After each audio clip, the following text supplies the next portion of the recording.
Remand में मारा गया आपको? हाँ, रिमांड तो टॉर्चर लेते ही हैं सर। आप पूजा तो करेंगे नहीं। जंगल का एरिया था, एक जंगल में गाड़ी रोकी, गाड़ी से नीचे उतारा, बोला कुछ बताना तो बता। अब मुझे लग गया कि डेफिनेटली एनकाउंटर के लिए लेके जा रहे हैं। मैं इससे पहले बोलता उस पुलिस ऑफिसर ने गलती कर दी। उसने क्या कर दिया, पिस्टल निकाला, दो पिस्टल लगा रखी थी उसने, पिस्टल निकाला और कॉक किया 2 बारी। जैसे ही 2 बारी कॉक किया तो मैं समझ गया पिस्टल खाली है इसका। Lucky Bisht. 139 sniper kills. Roy Jain, NSG Commando, sniper.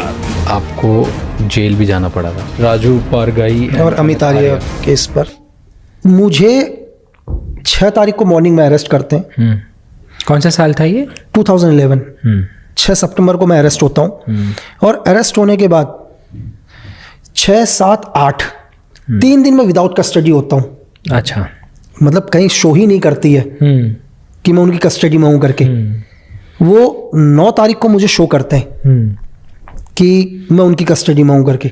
Sir मैं 3 दिन आपकी कस्टडी में हूँ, आप 3 दिन कुछ भी करवा सकते हैं यार जी। 3 दिन तो मुझे आप 10 जगह लेके जाओगे जी, ठीक है, 10 जगह बोलोगे ये उठा, ये कर, वो कर। आपने 3 दिन विदाउट कस्टडी जब आप रख सकते हो तो आप कुछ भी कर। इस चीज को प्रूफ करने में 4 साल लग गए मुझे, जबकि लिखा हुआ है उसमें। अगर आप मेरा जजमेंट पढ़ोगे तो मेरे जजमेंट में लिखा हुआ है कि हम जो मेरा जजमेंट दिया हुआ है कि नहीं ट्रस्ट हो सकता करके पुलिस के ऊपर, क्योंकि उन्होंने मुझे शो कर रखा है कि 9 तारीख को अरेस्ट किया है मुझे, उनको एविडेंस मिल गया कि नहीं भाई इन्होंने मुझे 6 तारीख को उठाया करके। देखो कहीं ना कहीं तो कोई गलती करता है ना जी। अगर आपने, मैंने आपको क्या बोल रहा हूं कि अगर आपने कभी अपने निजी स्वार्थ के लिए कुछ नहीं किया है ना सर, आपके साथ गलत नहीं होगा जी। वो स्टार्टिंग में ही दिख रहा है, लेकिन इस चीज में भी 4 साल लग गए जब तक गवर्नमेंट चेंज नहीं हुई सर। और शायद गवर्नमेंट चेंज नहीं होती तो अभी भी मुझे वो प्रूफ करने में ही लगा रहता है यार कि ये मैं वो नहीं हूं करके। क्या किया आपके साथ 3 दिन? बस 3 दिन पुलिस का रिमांड, या पुलिस का जो भी रिमांड है 3 दिन पुलिस का रिमांड। हाँ भाई बताओ किसके मतलब भाई वो पूछ ही नहीं रहा मुझसे कि तूने मारा या नहीं मारा। बोला मैं तेरे से ये पूछूंगा ही नहीं कि तूने मारा या नहीं मारा। मुझे बोलता है भाई मुझे पता है कि तूने ही मारा है, मुझे ये बता किसके कहने से मारा है, कौन है वो लोग ऊपर के। तो 3 दिन लग गए उन्हें पूछने में। कभी मारा क्या आपको जेल में? सर नहीं, जेल के अंदर नहीं मारा सर। पुलिस रिमांड में जो रहे उसमें, जेल में हिम्मत ही नहीं हुई, क्योंकि जेल में तो फिर 2 दिन के अंदर मुझे भी मतलब एक ऊपर वाले की देन है, समझने में 2-4 घंटे ही लगते हैं किसी भी चीज़ को समझने में। तो जेल के अंदर जब मैं गया तो मेरे से पहले नाम ही चला गया था सर। अच्छा। वो नाम ही इतना हाईलाइट हो चुका था उस टाइम कि चाहे बड़े बड़े अंडरवर्ल्ड के डॉन हो, चीज़ें वो चाहते थे उनके साथ वर्क करें। जेल में नहीं है और जेल को रखने को तैयार नहीं, क्योंकि देखो कहीं ना कहीं क्या है, मीडिया में आपको बताऊं कि मीडिया के अंदर भी किसी भी आदमी को मीडिया इतना बड़ा बना देती है ना 2 दिन के अंदर। मतलब उन्हें कुछ जानना है नहीं, कुछ नहीं समझना। मैं सामने आया नहीं हूं लेकिन मेरे बारे में वो इतनी, हर आदमी एक अलग इन्फॉर्मेशन, हर आदमी एक अलग इन्फॉर्मेशन। एक आदमी तो मतलब कई लोग तो ये बोल रहे भाई मैं गैंग ऑपरेट करता हूं करके। अरे भाई इससे पहले तो मैंने पुलिस थाना भी नहीं देखा कभी जिंदगी में। कॉन्ट्रैक्ट किलर भी कहा? कॉन्ट्रैक्ट किलर भी भाई, मैं कॉन्ट्रैक्ट लेता हूं लोगों को मारने की, है ना। और जब सामने कभी मेरे को देख लें तो उनको कई तो ऐसे थे जिनको लगता था कि यार कोई ये 6 फुट का कोई ये होगा करके, ये होगा, जब सामने देखे तो एकदम से वो। रिमांड में मारा गया आपको? हाँ, रिमांड तो टॉर्चर लेते ही हैं सर। आप पूजा तो करेंगे नहीं। उनके ऊपर बहुत प्रेशर था सेंटर का। तो लेकिन आके उन्होंने मुझे को बोला जब लास्ट दिन, बोला यार भाई देख तूने भी जॉब करी और हमने भी जॉब करी है, सिर्फ हमने अपना काम किया है, पर्सनल मत लेना। अच्छा। हाँ मतलब वही पुलिस वाले या वही जो IPS बोले यार कभी पर्सनल मत लेना करके चीज़। बोला हम सिर्फ वो कर रहे थे जो हमारे को ऑर्डर्स थे, और इतना हमारे को भी समझ में आता है सर। एक दिन क्या हुआ, रात के टाइम का एक इंसिडेंट बताता हूँ। रात को लगभग 2-2:30 बजे पहले क्या हुआ, एक न्यू IPS थी शायद, आई थी न्यू अंडर ट्रायल ACP, नई IPS थी वो। 2-1 दिन से मैं उसको देख रहा था भाई, बड़ा मेंटली टॉर्चर हो रखा था। उस टाइम मैं जेल में नहीं था, 2 ही दिन हो रखे थे कस्टडी में। तो रात के टाइम आई मेरे पास, तो मैं तो भाई नींद भी कहाँ आती थी, वैसे सोया था। तो मुझे बोली सुन, मैं देखा उसको, अंधेरा सा हो रखा था। बोली सुन ना। मैं आया भाई, टॉर्चर तो चला भी नहीं जा रहा था। तो आया, मैंने कहा बोल। बोली कि देख कोई ना कोई, बोला कि तेज मत बोलना, कोई सुन लेगा। अब मैंने कहा यार, एक कांस्टेबल वहाँ 303 पकड़ के दूसरी की साइड खड़ा था। बोली तेरे लिए कोई ना कोई परेशान हो रहा होगा।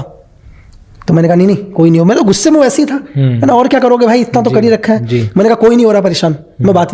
बोला कोई तो हो रहा होगा। तो तू बता दे उसको कि मैं ठीक हूँ, चिंता नहीं होती। साला उसने मेरा ब्रेन वॉश कर दिया यार 2 मिनट में। अरे मैंने कहा यार, मैंने कहा बोली चुपचाप से फ़ोन लेना और फिर मुझे दे देना, मेरी नौकरी चली जाएगी। अब मैंने उसका फ़ोन लिया, फ़ोन में जैसे ही बटन दबाया, मैंने कहा मैं क्या कर रहा हूँ यार। मैंने कहा मैं जिसको कॉल करूँगा उसको उठाएंगे जी, ठीक है। मेरे दोस्त मैंने उसका मोबाइल पकड़ा, मारा दीवार में। उस टाइम मोबाइल और बैटरी दोनों अलग अलग हुआ करती थी। वो बैटरी उधर गई साला, तब भी मोबाइल नहीं टूटा। मैंने पैर उसे तोड़ा उसको। तो इतनी देर में मैं क्या देखता हूँ, सर्च लाइट मारे, वो 10-12 पुलिस वाले सारी टीम बनाकर खड़ी थी। वो भी उनका ट्रैप था, ठीक है। तो फिर और नेक्स्ट दिन रात को 2-2:30 बजे पुलिस वाले आए, 8-10 पुलिस वाले। तो हथकड़ी तो एक ही हाथ में थी जी। तो गन कॉक करा, गन को कॉक करने वाले गन को कॉक करा तो बोले अंदर खोला, हथकड़ी पीछे लगाएंगे बोला। तो मैंने कहा यार हथकड़ी, मुझे लगा यार क्या कर रहे हैं करके, है ना। तो मुझे लगा यार भाई कुछ ना कुछ तो है गड़बड़। अब मुझे लगा यार तो ऑर्डर दे दिया उन्होंने एनकाउंटर का, ठीक है, क्योंकि कस्टडी में तो शो नहीं कर रखा, तो पीछे हथकड़ी लगा दी उन्होंने। तो बोले निकालो करके। अब मुझे लग गया कि डेफिनेटली एनकाउंटर के लिए लेके जा रहे हैं। अब मुझे बुलेरो में बैठाया और 2-3 बुलेरो और थी साथ में। अब लेकर गए वहां से आधे, तो मेरे साथ एक बैठा पुलिस ऑफिसर, एक पुलिस ऑफिसर बैठा मेरे साथ। तो बोल रहा कुछ बताना है तो बता।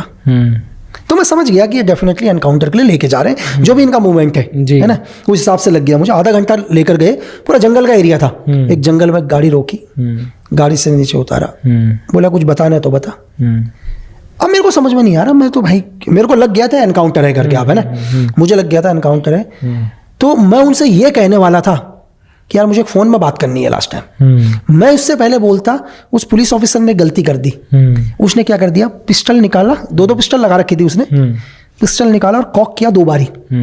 जैसे ही 2 बारी कॉक किया तो मैं समझ गया पिस्टल खाली है इसका, है ना। अरे पिस्टल कॉक यार होता तो राउंड गिरता, 2 बारी तो कॉक करने का, एक राउंड में तू कॉक करता, राउंड चैम्बर में फिट होता, सेकंड राउंड जमीन में गिरता। 2 करते ही मेरे को लग गया भाई आदमी डरा रहा है करके। इतने में मैंने आपको क्या बोला कि आपका प्रेजेंस ऑफ माइंड कितना फास्ट काम करता है, वो बहुत इंपॉर्टेंट है जी। मैं बोलता मेरे से पहले उसने कर दिया, तो मैंने कहा सर एक बात करनी है। तो बोला हाँ भाई, वो खुश हो गया, नजदीक आया। तो मैंने कान में मैंने कहा बोलो। तो मैंने कहा सर सच बताओ कितने एनकाउंटर करे आज तक। तो वो बड़ा थोड़ा वैसा हुआ, बोला मतलब। मैंने कहा सर जिंदगी में बहुत ऑपरेशन करे, बहुत गिराए। मैंने कहा जो काम करना है वो कर ले जल्दी से। उन्होंने दोबारा मुझे गाड़ी में बैठाया सर, वो उसकी छोटी सी गलती से उसकी, जी जी, मतलब जल्दबाजी में। क्या चल रहा था जब उन्होंने कार में बिठाया और मुझे लग गया था एनकाउंटर, मुझे लग गया था एनकाउंटर करेंगे। दिमाग में क्या चल रहा था सर कि बचूं, भाग जाऊं, क्या? नहीं सर, वो है ना, मैं जहां मैं बैठा हुआ था मेरी हथकड़ी पीछे की तरफ थी ना, तो मैं हाथ कर सकता था, ठीक है। मतलब अगर मैंने यही सोचा था कि क्या कहते हैं कि अगर हाथ आगे होते तब तो मैं कोशिश कर सकता था। एक तो मेरे हाथ, क्योंकि अगर आपके हाथ पीछे की साइड हो आप दौड़ नहीं सकते हो, आप भाग ही नहीं सकते, क्योंकि हाथ आपके पीछे लॉक है दोनों। आप कितना दौड़ोगे, आप दौड़ ही नहीं सकते। एक तो अपने हाथ पीछे की तरफ, ठीक है, हाथ पीछे की तरफ है, आप दरवाजा नहीं खोल सकते, क्योंकि आपके यहाँ भी एक पुलिस ऑफिसर बैठा हुआ है, यहाँ भी एक पुलिस ऑफिसर बैठा हुआ है, बीच वाली सीट में आपको बैठा रखा है, ठीक है। आपके पीछे वाली सीट पर 2 कांस्टेबल ऑलरेडी बैठे हुए हैं, आपके पीछे 2-3 गाड़ियां ऑलरेडी चल रहे हैं, तो वो है नहीं, ठीक है, वो कोई है नहीं, मतलब चीजें। पर यही चीज है कि जा रहे तो ये डेफिनेटली ये था कि एनकाउंटर, लेकिन ये चीज था कि एनकाउंटर कैसे भी करें ये लोग। तो इतना मेरे माइंड में आ रहा था कि ये लोग पीछे से ना करें करके, आगे से करेंगे तो डेफिनेटली फंसेंगे आगे, क्यों, केस खुलेगा। थोड़ा एक्सप्लेन करिए। मतलब देखो, अगर पीछे एनकाउंटर के ऊपर क्या है कि वो सवाल उठा लेंगे यार कि भाई भागने की कोशिश कर रहा था, तो फ्रंट के ऊपर, फ्रंट पर एनकाउंटर बहुत मुश्किल है सर, वो भी बहुत क्लोज रेंज से, क्योंकि वो बिल्कुल नजदीक है। अगर सपोज करो कि जो पुलिस ऑफिसर था विद इन मेरे से 1 या 1.5 मीटर पर था, 1 या 1.5 मीटर पर यार एनकाउंटर कर रहा है। और मैंने एक जानबूझ के एक चीज और कर रखी थी उस टाइम, मैं उस टाइम नीचे था घुटने के बल पर ही, मैं बैठा हुआ था जानबूझ के, मैं उस टाइम जानबूझ के बैठा था, मैं खड़ा नहीं हुआ था जानबूझ के। मुझे लगा ये मारेगा भी तो वैसे ही मारे, क्योंकि अब क्या होगा जब पीएम रिपोर्ट होगी, क्योंकि मेरी भी एजेंसी है सर पीछे, वो डेफिनेटली बात उठाएगी इस बात को, ठीक है। किस एनकाउंटर, देखो आज के टाइम में हर एनकाउंटर पर कोई ना कोई तो सवाल है ही। ये सुप्रीम कोर्ट का भी एक वो भी है लॉ कि हर एनकाउंटर पर जांच होगी, जो होनी चाहिए, जी बिल्कुल, ठीक है। अब क्या है, मैं जानबूझ के घुटने पर ही था और मुझे डेफिनेटली था ये मारेंगे, लेकिन मुझे ये भी पता था कि जांच तो होगी और मेरी एजेंसी 100% जांच उठाएगी इस पर। मुझे पता था कि जब जांच उठाएगी तो केस खुल जाएगा, क्योंकि जो उस पुलिस ऑफिसर का जो एंगल था ना सर, वो एंगल था 45 डिग्री पर। वो मुझे शूट आउट करता तो इतने नजदीक से डेफिनेटली गोली पार होनी थी मेरे। तो गोली जब पार होती, जो एंगल बनाती, वो एंगल 45 डिग्री का बनाती, क्योंकि एक आदमी भाग रहा है, एंगल आपका सीधा जाएगा जी। आपका एंगल सीधा जाएगा। आपने इसका मतलब किसी आदमी को जमीन में बैठ के गोली मारी है, क्योंकि एंगल 45 का बना है, तो ये एनकाउंटर नहीं है जी। ये किलिंग है। आपकी एजेंसी वो 4 साल के दौरान आपके साथ थी? नहीं बिल्कुल थी सर, बिल्कुल पैसे ऐसे से पूरा मदद करा, जितना उनका हो सकता था उतनी मदद करी। शायद जितनी मदद वो किसी और की नहीं भी कर पाए, उससे ज्यादा मदद करी मेरी। आपने एक इंटरव्यू में कहा कि जेल में अगर कुछ चीजें चाहिए तो पैसे देने पड़ते हैं ढेर सारे। अब मैं अज्यूम कर रहा हूं कि आपने शायद पैसे नहीं दिए जेल में, आप कैसे चीजें प्रोक्योर कर रहे थे? नहीं सर, देखो जेल के अंदर क्या हुआ मैं आपको बताता हूँ कि जेल के अंदर जिस आदमी ने भी जेल काटनी है, पैसे उसको देने पड़ेंगे। मैंने जेल में खाने पीने पर कभी पैसा नहीं दिया, मेरे खाना ठीक ही था सर जी, ठीक है, क्योंकि वो मेरी वजह से उनकी जेल में प्रॉब्लम हो रही थी। क्योंकि मैं, अगर वो चाहते थे कि, जैसे मेरा क्या था सिद्धांत कि भाई स्टार्टिंग में जब मैं गया तो खाना आया वहां, और दूसरों का खाना देके मैंने भाई खाना ना फेंक दिया। आपने फेंका? मैंने खाना फेंक दिया। मैंने कहा, मैंने गाली आली करी, मैंने कहा जो खाना नहीं खाएंगे करके यहाँ कोई भी, ठीक है। इतनी देर में भाई सब आ गए, डिप्टी डिप्टी क्या खाना, थोड़ी देर के बाद उन्होंने खाना मेरे सही कर दिया। मेरे थोड़ा सा खाना, लेकिन बाकी लोगों को वो था, उन्होंने अगले दिन ही मुझे दूसरी जगह शिफ्ट कर दिया। अच्छा, नहीं है, क्योंकि उस दिन मेरे को एक तो गुस्से के बाद, और हुआ क्या, एक बंदे का एक लेटर आ रखा, बेचारा किसी ने लेटर दे रखा, और लेटर देने के बाद उसका लेटर खोल के आ रखा, और लेटर खोल के आ रखा, उसका लेटर खोला और कुछ चीज़ें काट रखी उसमें। अब मेरे को साथ वाले ने दिखाया यार ये लेटर, और मैंने उसको, जो पुलिस वाला आया उसको दबा के गालियां दी सर गिराने को। मैंने कहा तूने लेटर खोला कैसे? वो लोग मेरे से परेशान, तो उन्होंने मुझे दूसरी जगह शिफ्ट कर दी। तो उन्होंने मेरे को खाना ना थोड़ा सही दिया कि हंगामा ना करे करके। ज्यादा दिन अपनी जेल में रखा नहीं, लेकिन हंगामा किया। मैंने जेल में सिर्फ एक ही चीज पर पैसा खर्च किया, मोबाइल फोन पर। मोबाइल फोन पर मैंने पैसे खर्च करे, क्योंकि मुझे मोबाइल फोन की जरूरत थी, और बहुत कॉस्टली मोबाइल लिया, बहुत ही महंगा। कितने का? मैंने वो शायद मोबाइल 800-900 रुपए की उसकी कीमत थी, और एक कांस्टेबल ने ही मुझे दिया वो, और वो 1 लाख का पड़ा मुझे। बाप रे, वो मोबाइल। पर आप अंदर, जेल के अंदर से मोबाइल ऑपरेट कर पा रहे थे? सर अभी भी, आज भी कर ही रहे हैं लोग बाग ऑपरेट, तो आप तो देख रहे हैं, जेल से तो इंटरव्यू भी चल रहे हैं लोगों के, है ना, तो जेल से तो ऑपरेट कर ही रहे हैं। फोन कैसे दिया फिर? एक पुलिस वाले, समझ में आ गया, 5 दिन के अंदर समझ में आ जाता है कौन ईमानदार है और कौन नहीं, ठीक है, कौन ईमानदार है कौन नहीं। 2 मिनट लगते हैं आदमी को एनालाइज करने में। एक पुलिस वाले को आ गया समझ में, 1 दिन 2 दिन दोस्ती हुई उससे, ठीक है, दोस्ती होने के बाद बढ़िया हुआ, उससे फोन मंगाया, वो सिम भी अपने नाम से ले आया। और बोला भाई मेरे को कहीं दूसरी आईडी नहीं मिली, अपने नाम से लाया हूं, किसी को धमकी मत देना। अब देख लो पैसे में ताकत, आप देख लो कि वो कांस्टेबल अपने ही नाम से सिम लेके आ गया, और मुझे बोलता भाई मेरे अपने नाम से, आप किसी को थ्रेट मत देना। एक से एक जेल के अंदर, एक दूसरी जेल में गया मैं, वहां का जो जेल का हेड था वो अलग ही, वो मुझे बोलता है यार भाई तुम किसी से भी अगर पैसा मांगोगे तो आधा मेरे को भी देना। अच्छा, पहले ही बोल दिया कि आधा मुझे भी देना करके। मतलब उसका कहने का मतलब तुम धमका लो, पैसा मांग लो, लेकिन मेरा हिस्सा मुझे दे देना।